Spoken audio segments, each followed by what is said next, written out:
Ano, Javi? Ano, Javi? Saan ka mataas? Sa law, hayas ako sa law. Nangope yung mga klase mo. Proud na proud. Ilang beses ko nang narinig yan. Kada may chance siya, ikakwento niya yan. Ang hirap kasi nung law na subject sa amin. Ano ba yun? Obligations and contracts? Patay ka. Hindi, ano yun, yung pang 4th year accounting. ko na yun eh.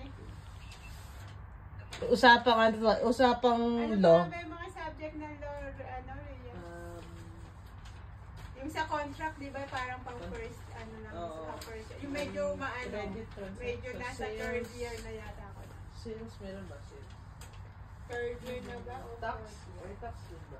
Hindi, Taxation. Hindi sa accounting yun. Ah, Ano nga ba? may masabi na. Hindi ko alam na, hindi ko nalimot-limot ko na yung mga subject na May masabi lang.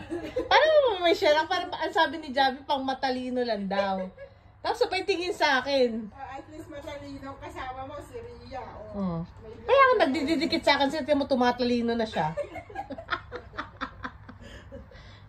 Kasi ang ganda ng pagkakasabi niya kanina eh. Sabi niya nagbabasa ng, kontrata, parang gano'n yata. Oh, mahirap yan pag naghahanap ba, kasi pang matalino yan. Sabay tingin sa akin. Di ko lang kung iniinsulto ako ni Javi. Pero, top 1 ka, Javi, sa ano? Nung nag-aaral ka? Sa taxi. Ito lang nung nag-exam lang. Pero alam mo, totoo yung Ria, kada maalala ni Javi, ikakwento niya talaga. Ay kasi Masaya ka naman, ang hirap nun eh. Sumikat kasi ako sa mga klase ko.